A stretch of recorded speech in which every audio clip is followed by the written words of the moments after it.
Good morning, everybody. This is another edition of the Passball Show, brought to you by JohnPLA.com, by St. Aloysius Church and School in Jackson, New Jersey, by Two Ways, One Passion Food Truck located in Scranton, Pennsylvania.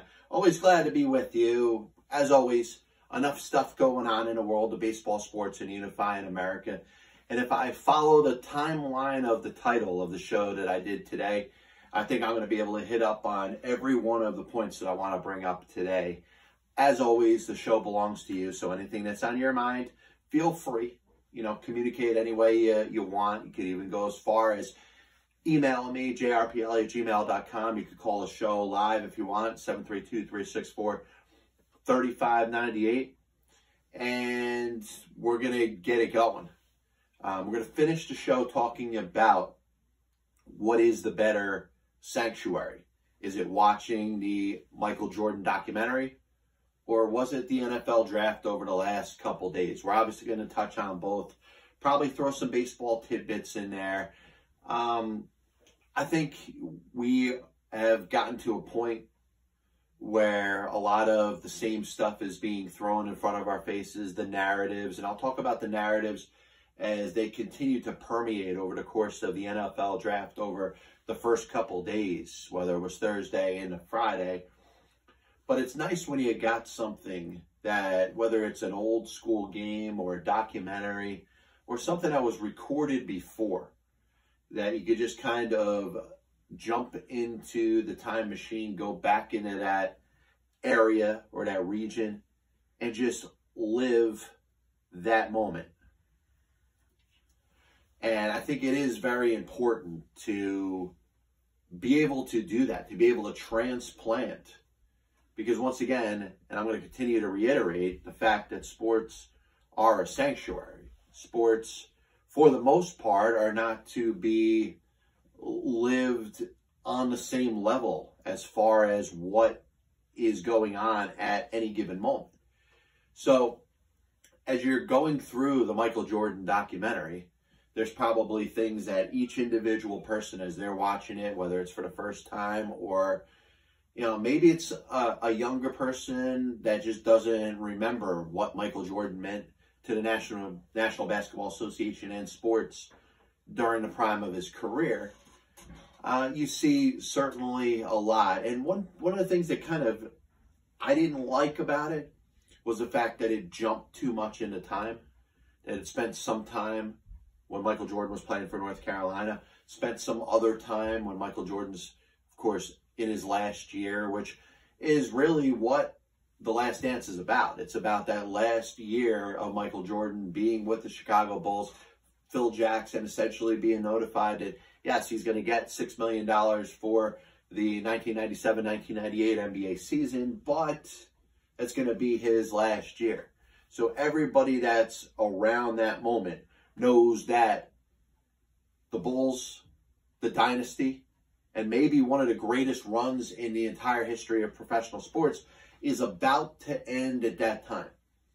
So the Bulls with Michael Jordan, Phil Jackson, of course, everybody that's part of what allows the film crew to follow them over the course of that last season, gets to get into some of the deeper issues that were permeating through that Bulls team. Now, initially, it wasn't brought up as we'll hit what we'll call the opening point, cuckoo clock, the whole thing. The part of it is supposed to kind of take a shot at Michael as the leader, as the, maybe the CEO of that team. The Bulls don't do anything without Michael Jordan's approval. Michael Jordan, really, if it wasn't for him and Phil Jackson's relationship, he essentially would have been the coach of that team, the general manager of that team.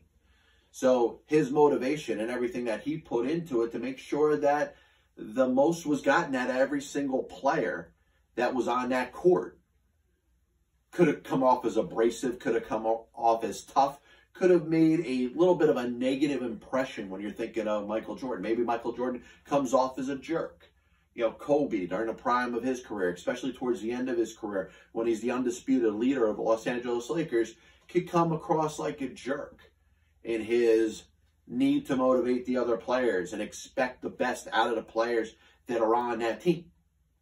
And you think of LeBron James. Some people may look at LeBron James and say, hey, he's a little abrasive or he's a little tough when it comes to his teammates, particularly his younger teammates. But what all three of those players have in common is, number one, they were some of the greatest of all time, but also the fact that they expected the same, or at least the best out of everybody that's contributing to playing basketball on that court. And there's nothing wrong with that. So anybody that wants to go out there and say, hey, you know, Michael Jordan, you know, whatever could be said in a documentary may have him acting as a little bit of a jerk towards some of his teammates. I don't care about that. That's not important. But the one thing that it certainly paints a picture of, which I was a little aware of, but I think a lot of people watching the documentary for the first time would have just seen kind of almost how bad of a person Jerry Krause was. Jerry Krause, not a real basketball guy. Did a lot, was very accomplished, deserves a lot of credit for everything that happened over the course of that time, the Bulls, the dynasty, the whole thing. But he comes across as a jerk. He comes across as a guy that seems to just care about, you know, the business aspect of it, but most importantly, wants this to be about Jerry Krause, believes in his own heart of hearts that if it wasn't for Jerry Krause and his assemblance of this team, that there was no chance that this team could be successful. And it had nothing to do with the coach, Phil Jackson. It had nothing to do with the players, whether it was Michael Jordan or Scotty Pippen.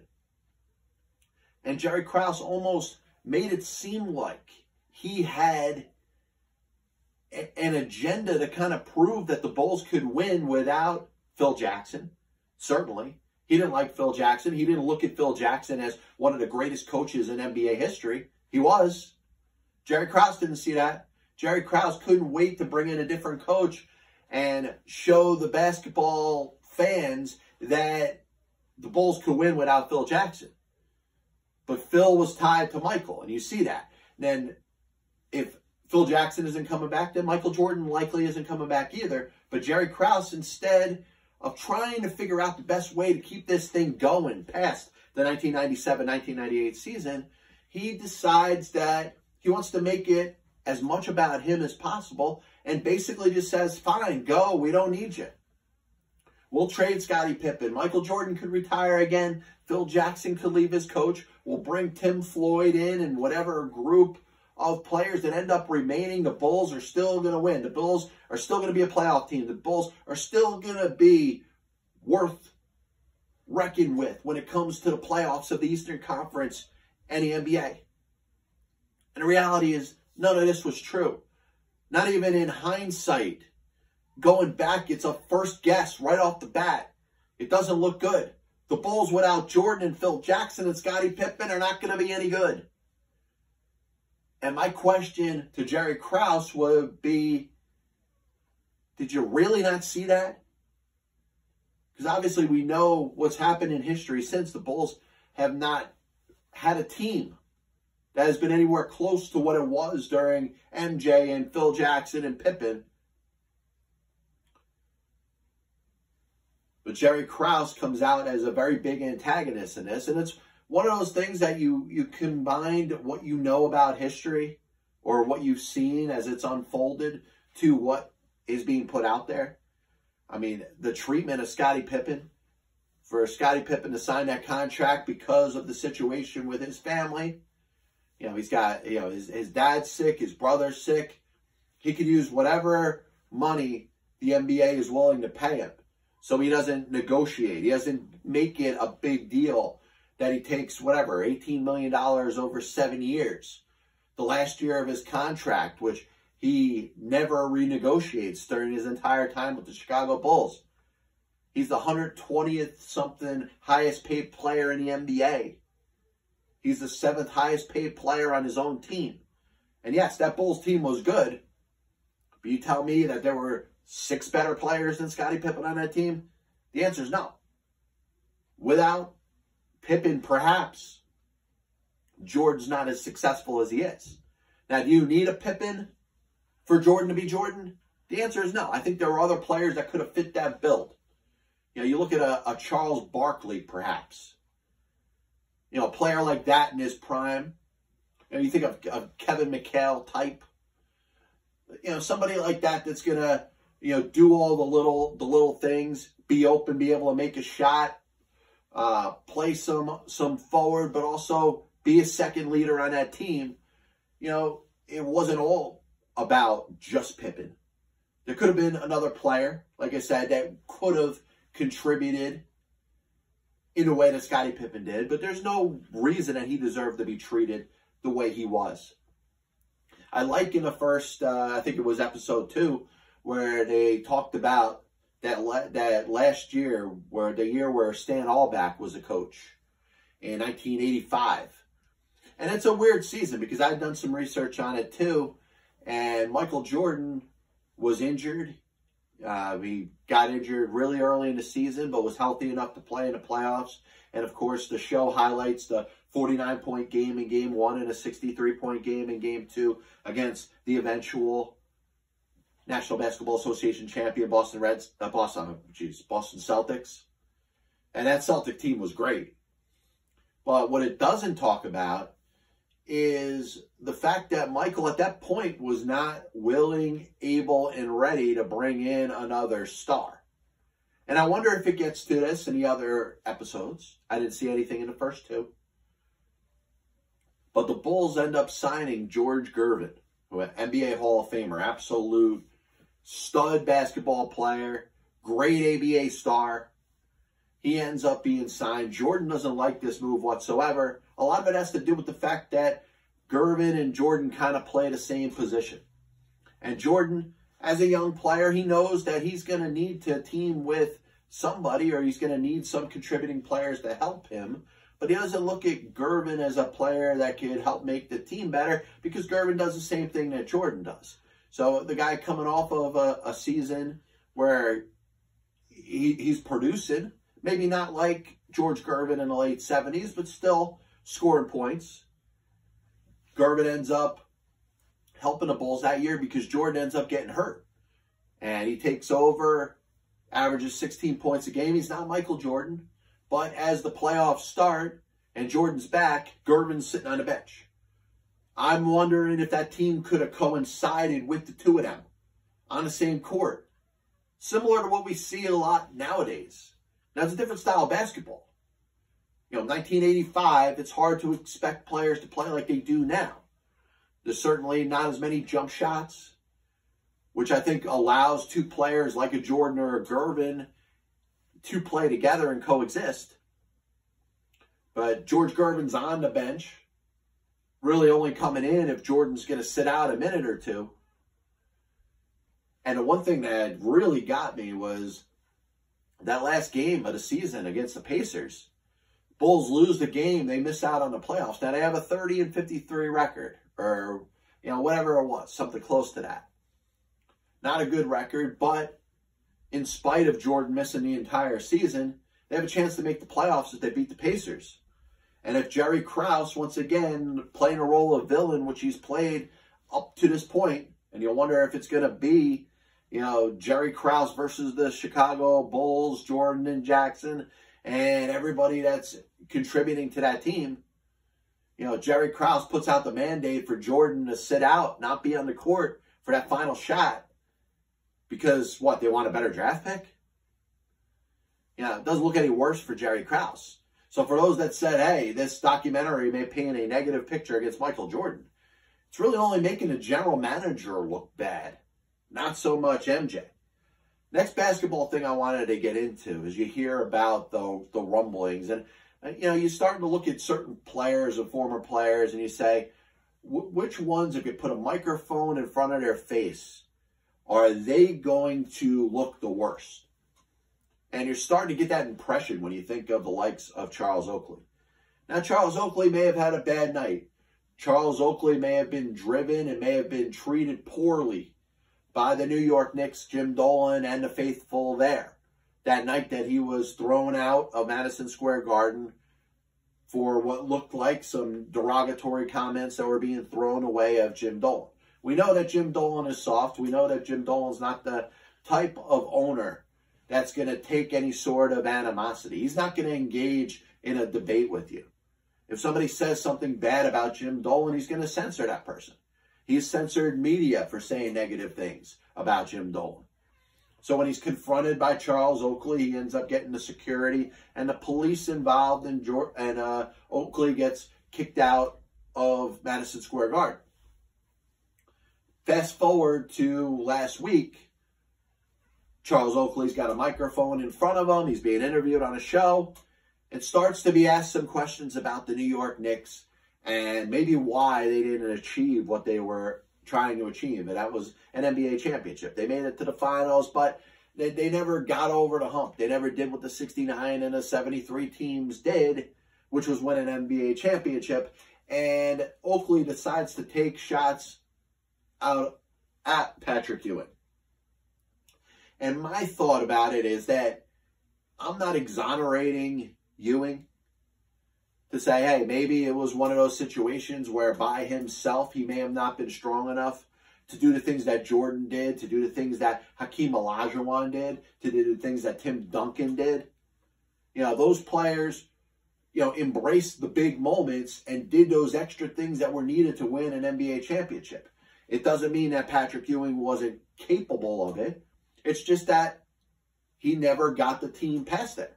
It wasn't solely Patrick Ewing's responsibility to do that. Charles Oakley played on some Bulls teams with Michael Jordan. Never won a damn thing with those teams. Michael Jordan sure did fine without Charles Oakley. Bill Cartwright was with the Knicks before that. Ended up playing with the Bulls and Jordan and wins himself some championships. So I think the onus at some point could be on a player like Charles Oakley. Now the problem is that nobody looks at Charles Oakley the same way anybody's going to look at Patrick Ewing. Nobody looks at Charles Oakley the same way that you're going to look at a Larry Bird or a Magic Johnson or a Kobe Bryant or a LeBron James. Because he's not that type of player. He's not that transcending player that you're going to say, hey, is amongst the X amount of top NBA players of all time. Charles Oakley was a role player. And because of that, I believe he sacrifices his ability to be able to throw stones. You got to be a good enough player to be able to say that a star player was a reason that a team didn't win a championship. Charles Oakley was only limited to what Charles Oakley can do. He was never going to be a star. He was never going to be Patrick Ewing. And maybe he's holding on to some animosity and some negativity over a series of years. But to me, it was a little out of bounds that he decides to go out there and take a shot at Patrick Ewing. Listen, nobody's going to try to say that Patrick Ewing was Michael Jordan. Nobody's going to ever say that Patrick Ewing was Hakeem Olajuwon. But for all the Knicks fans that went out there and supported that team, which was a playoff team year in and year out, I think it's a slap in the face to those fans. And it's not fair for those that remember Patrick Ewing in that light to hear Charles Oakley disparage his ex-teammate. This copyright and broadcast is authorized under internet rights granted by the World Wide Web and is solely for entertainment of our audience. Any publication, reproduction, or other use of pictures, descriptions, and accounts of this show without the express written consent of the Past Ball Show, JohnPielli.com, and John Pielli LLC is prohibited. Any commercial or other use of programs, such as by charge or admission for its showing, is similarly prohibited. So, thinking about the NFL draft, I was a little disappointed from this aspect. I felt pretty strongly that having what is the closest thing to a live sporting event, not counting the WWE. No, can you please go in the other room? The fact that the WWE is still going on, and if you're a fan of that and you can handle the confines of scripted entertainment, that's fine. But thinking of the NFL draft from the perspective of being a live sporting event, or the closest thing to a live sporting event in a time when we're not seeing sports, was something that was in high demand, was something that was very worth going in there and seeing. And, you know, I look at it like this. I could have done without the continuous reminders of COVID-19 and the coronavirus and reminding people to go out there and stay safe. players reminding people to stay in their house, players reminding people that the first responders have done a great job and passing credit on to them. I understand it's all warranted. I understand that that is repetitive. And I understand that that needs to be said time and time again in the situation that we're in.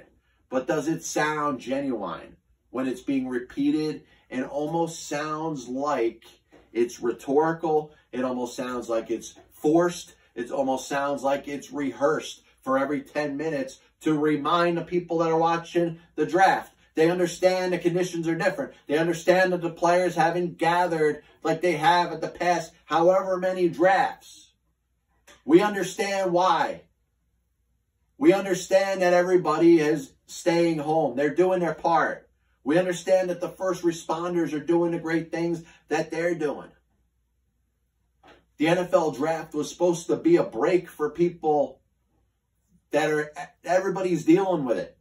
They want to take a step back and they want to be silly for a minute. They want to talk about why the Green Bay Packers drafted Jordan Love when they still have Aaron Rodgers.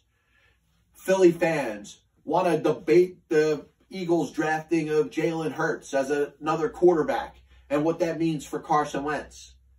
They're not thinking of the coronavirus. They're not thinking of first responders. They're not thinking of staying at home when they're sitting there debating the normal things that they debate when it comes to their sporting lives. Sports, once again, are a sanctuary. It takes people away from the things that they're used to going through.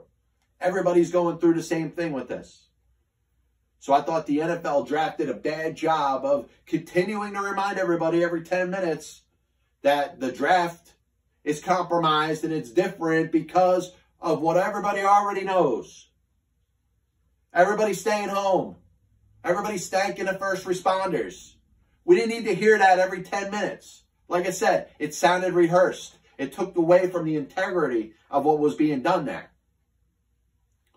And if you want to talk about how great it is for the city of Cincinnati to have Joe Burrow and their franchise quarterback and the guy that they're going to have over the next series of years, Tua Tagovailoa heading to the Miami Dolphins. What teams did the best in the draft? What teams did terrible jobs in the draft? That's what the NFL draft was supposed to be about. It was supposed to take the fans away from that. Instead, it became a repetitive thing of what you were already seeing on the news, what you were already seeing on social media. We know that the country and the world is going through this virus. Like I said, ESPN and the NFL Network could have done a better job by not mentioning it as often as it did.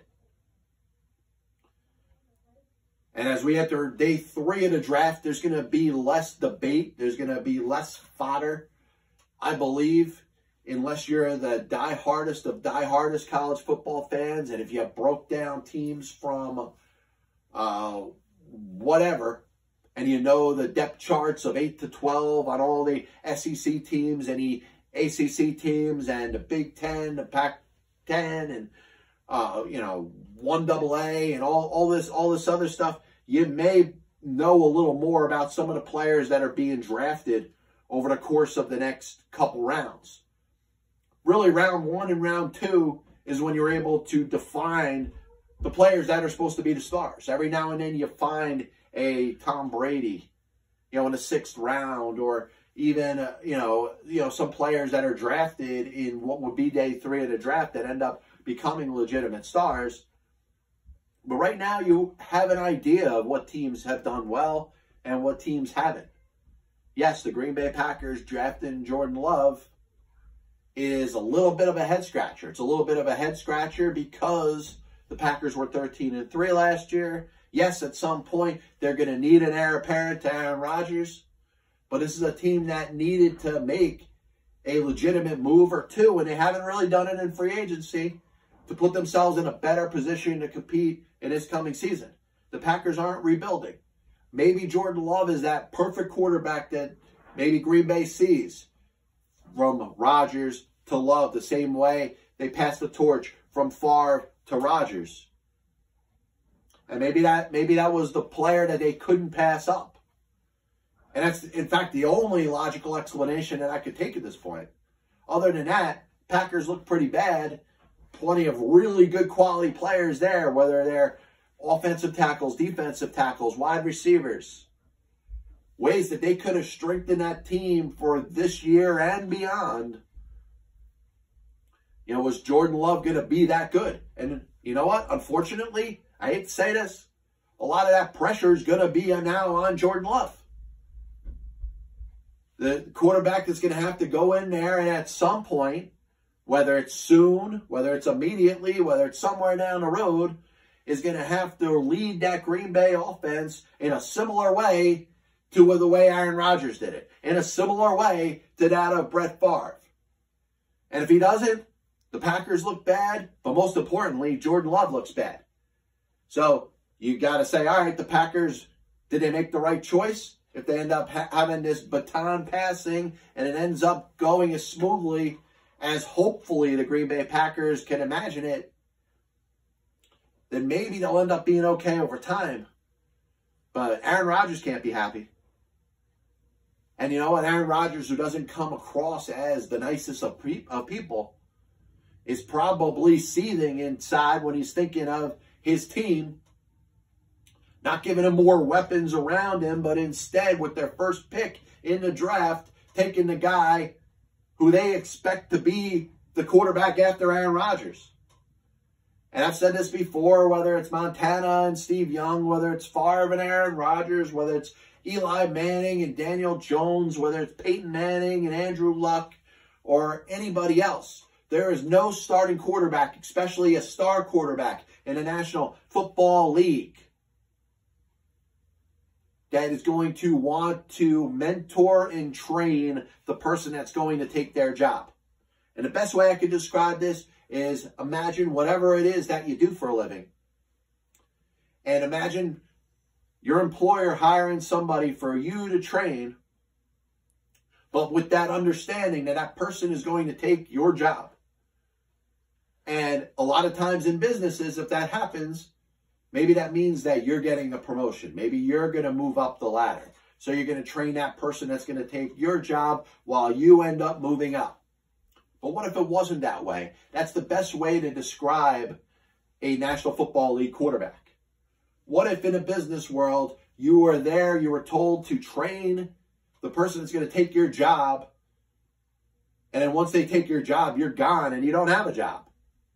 You're obviously going to treat that differently. And any quarterback has been asked to train his heir apparent or the person that takes his job is not going to think too kindly of it. Some of them are going to handle it better with others. I think Eli Manning, once again, he's got good people in his ear. He handled it gracefully. He said all the right things.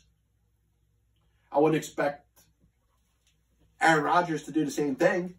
Now, maybe he says the right things, but he's not happy. Brett Favre wasn't happy when Aaron Rodgers is sitting there and coach is saying, hey, you know, show Aaron everything that you know.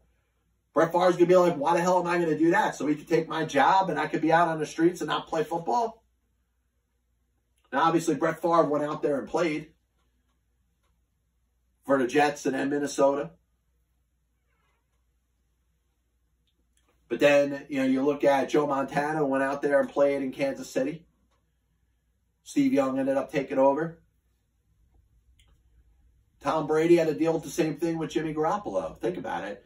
The Patriots end up making a decision, whether it came from ownership or Belichick was acceptable enough to be willing and able to do it. He moved Garoppolo to the San Francisco 49ers and decided that Tom Brady was going to be the quarterback over the course of the next couple of years. You hear when Brady finally goes out there and speaks, he goes on Howard Stern, kind of gives the best understanding that he kind of knew at some point they're going to have to turn the page, was set for free agency. And maybe Tom Brady going to the Tampa Bay Buccaneers is the best thing for the New England Patriots to allow them to finally move on. Maybe it was impossible, the thought of the next Garoppolo to sit there under the wings of Tom Brady and Brady to get that person ready to take their job. If Brady thinks he can still play, he should go somewhere else and play. Pretty similar to what I'm going to say about Aaron Rodgers. If Jordan Love is ready to take over as a quarterback of the Green Bay Packers and Aaron Rodgers can still play, he should go to another place and play and perform. But not all those situations end up turning out right. Ask Joe Namath, playing for the Rams. Ask Johnny Unitas, playing for the Chargers. Maybe, after this year, you may want to ask Tom Brady after playing for the Tampa Bay Buccaneers. Now, the Buccaneers have done a good job. They brought in a couple offensive linemen. Gronk's there. You know about Evans and Godwin. Bruce Arians, his ability to run an offense. You got Todd Bowles there as the defensive coordinator. I see some similarities between the Buccaneers, unfortunately, and last year's Cleveland Browns. I wonder if there's too many egos there. And that could get in the way. If there's too many people that think that they know what they're doing, I always put a little sign of caution out when it comes to too many new pieces coming into an environment at a time. You add yourself Brady, you add yourself Gronkowski, you add yourself a couple new draft picks, and maybe you get a couple new pieces to move in there. Is it too much coming in there at one time? Last year with the Cleveland Browns, whether it was Landry, whether it was Beckham, whether it was eventually Kareem Hunt, too many moving pieces coming in at one time. Could that have been a reason that the Cleveland Browns underperformed last year? And we'll find out. Maybe it's the same thing when it comes to the performance of the Buccaneers this year. So there's a lot of people are going to say, hey, they could go out there and compete with the New Orleans Saints. They could compete with the likes of the Atlanta Falcons and the Carolina Panthers, who both seem to be on a little bit of a decline. If you said that the Buccaneers were the second best team in that division behind the Saints, a lot of people wouldn't argue with you. But the question is going to be, are they going to be good enough to push the Saints for the division? Are they going to be good enough to be a legitimate wild card team if they don't win the division? And are they going to be good enough to be able to make some noise in the postseason in the National Football Conference? If not, this may be a more glorious view of the Cleveland Browns of last year. If it goes as bad as it could, maybe this is the 1992 New York Mets. The worst team money can buy, National Football League 2020 version. So I was thinking of a couple of little tidbits in regards to baseball. And the last couple shows we've spoken about, does it make sense to have a season played in front of no fans? Is it lucrative enough for Major League Baseball and teams to be able to make money? Because some teams are doing better or can do better than others. Some teams have better television agreements. So because of that, there'll be different, I'm going to have to cough, hold on. Sorry about that. But, some teams do better because of the revenue sharing. Other teams need every last bit of whatever income they need to generate to be able to make money. The New York Mets are losing money. And you know that they were kind of a team kind of held together through ownership by thread, needing every last dollar that they could possibly get or they're losing money. Last couple of years, it's amazing how many millions of dollars the New York Mets have lost. But a lot of it had to do with Madoff. A lot of it had to do with paying back loans that they took out, whether it's Major League Baseball, whether it's other banks that helped kind of bail them out when they were in such a compromised position. Is the best thing for that ownership group to sell right now? I think there is. Should Steve Cohen get back involved and maybe make another bid on the Mets? I think he may. The whole J-Lo and A-Rod thing, which is great for the back pages, which is great for page 6. It's great for Entertainment Tonight. But is it possible that they could raise enough money to be able to make a legitimate bid? Obviously, A-Rod's got a lot of money. J-Lo's got a lot of money. But there's a difference between having a couple, 20, 30, 40, 100, 200 million than $3 or $4 billion. And think about it, whatever they end up paying for the franchise, whether it's $2 billion, whether it's $2.5 billion, whatever the number is, you're going to need to hold on to another $1.5 billion beyond that to be able to hold off payroll over the next series of years, all the different expenses. So you really need about $5 billion to run your average Major League Baseball team as an owner. Now, you can say, hey, you could purchase the team for less than that. You bring in a bunch of investors. You know, look at a guy like Derek Jeter, who spends $5 million of his own money and then asks for the rest to come back through his salary. You could do something like that, but you also need to have quality investors. And J-Lo and A-Rod by themselves, and they've realized it right off the bat, they don't have enough equity. They don't have enough value to be able to buy him by themselves. Now, would it be the best thing for the Mets and the Wilpons to sell? Absolutely. Number one, Fred Wilpon knows that in the best of business interest, it is for him not to pass his team on to his son. His son is not qualified. His son would not make a very good Major League Baseball owner. His son would run the team into the ground as quickly as possible. Number two, he's getting up there in age. If there's nobody that he trusts to hand the team off to, he should get out when he can, because finances have hit the Mets as hard, if not harder, than any other Major League Baseball team, and maybe worse than any other team in professional sports.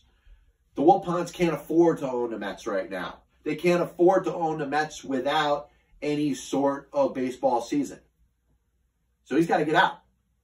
Should he take a lesser offer? No. But I think it would be beneficial for the operation of that franchise going forward for him to come up with an agreement with somebody, take the $2-3 billion, walk away, make sure his kids and his kids' kids and his kids' kids are okay, and then ride off into the sunset. But I was thinking of a couple different aspects of this maybe upcoming baseball season. The more time goes by, the more I think there's a realistic chance or opportunity that we'll see baseball again in some form. I don't know what kind of season it'll be. I don't know if it's a 60-game season, an 80-game season, a 100-game season. I don't know if we're talking about baseball being played into November and maybe December. But I could see something end up coming to fruition.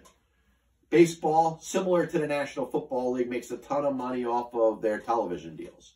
Now, Wellington Mara got the owners in the National Football League to share the network television revenue, which turned the National Football League into a boom and allowed them to become the most profitable professional sport in the world.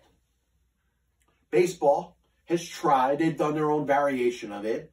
Regional television networks in certain cities have forked over millions and millions of dollars for the television rights of their team. Because of that, teams are making a lot more money off of television than they are from fans coming into the stadium and watching the game. So it is feasible, more feasible than it would have been 10 years ago or 20 years ago or 30 years ago, that baseball from a financial situation can operate without fans in the stadium. How does that impact the play? How does that impact any compromise of what we'll consider the rules of the game of Major League Baseball? I hope it doesn't go to that point where we're talking about 7-inning games. I hope it doesn't come to a point where we're talking about compromised rules that are to try to get some sort of action so fans on television can see it.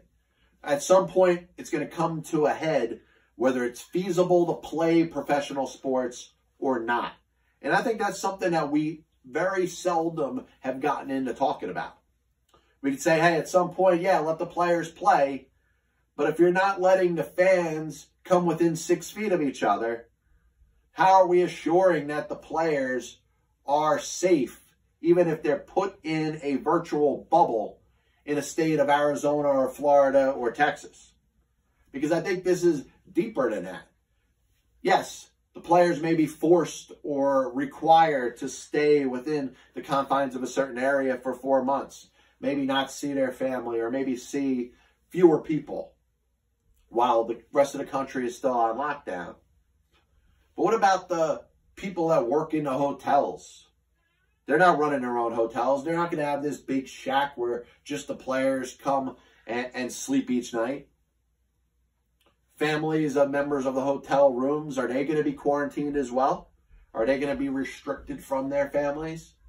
I just think there's a lot more to this that needs to be worked out before we can think that it is reasonable and makes sense for players in any sport to get together.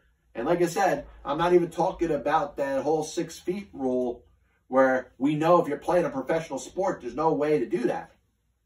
And once again, you talk about what makes a professional baseball player, a football player, a basketball player, or a hockey player more holier than thou than anybody else, that they can't contract the virus and pass it on to a bunch of other people. And I've said, and I'll continue to say it, and it bothers me because it's the third straight show that I've made the same exact point. We're not going to get anywhere or any closer to live sporting events being feasible to be played until the restrictions that are out there on us as a whole are reduced a little bit. You imagine baseball players playing with masks on? It would almost be like a farce. It would almost be like a joke. It would almost be like satire. It would almost be like they're making fun of the situation. That you're going to be so close to each other, making contact, in close plays, maybe colliding with each other. What if the mask comes off? I don't think it's going to be any safer. A little bit of a recap of the show today. I was talking about the MJ documentary. I think it is outstanding, and I think it is the ultimate sanctuary now. It's more of a sanctuary than that of the NFL draft. The NFL draft can't go 5 or 10 minutes without reminding the viewer that there's this virus going around and that everybody is staying home and they should stay home. And to once again thank the first responders. And it's not that any of that isn't important. But think about the millions and millions of football fans that tuned into the NFL draft because they wanted something different. They wanted something live that they could follow and take a little bit of a break. Not a break in a bad way. Not a break like they're going to leave their house and break curfew. But a break mentally that they can talk about their own football team in a stupid way like fans do. Like Eagle fans can dispute whether they think Jalen Hurts is going to take Carson Wentz's job. Packer fans could go out there and yell and scream that Jordan Love got drafted.